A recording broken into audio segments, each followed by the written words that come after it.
Hi, everybody. We're in Micah chapter 2, verse 13, and it says, "Your leader will break out and lead you out of exile, out through the gates of the enemy cities, back to your own land. Your king will lead you. The Lord himself will guide you." There's a promise by Micah that God will take the exiled people and bring them back to Israel. Jesus says something similar to that when he proclaims that when he was in his hometown synagogue, which is a little building, he proclaims that he has set me to proclaim the captives will be released. But in what way is God releasing the captives? Not in the way we would think, not like releasing captives out of prison, but more in the area of how we're captive to sin. As you get to Palm Sunday, everybody's excited because Jesus is coming in Jerusalem, and they're expecting a king who's going to release them from the captives being the Romans. But when Jesus talks about releasing us, he's talking about releasing us from sin that captivates us. Of course, none of the people recognize that, but what Jesus is after is sin, death, and the devil. He conquers all three. And that sets us free. Whether we're in prison or whether live in a nice home like I do or have a great job like I do, we can be free no matter what our circumstances are. And that's the really cool thing, because the thing that sin does is it binds us. It binds us. We often, because of our sinfulness, we look at sin as something fun.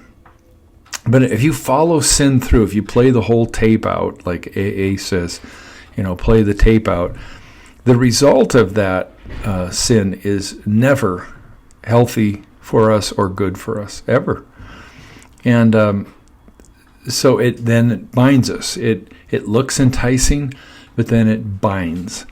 And it binds us. You look at, any sin can be that way. And it gets in the way.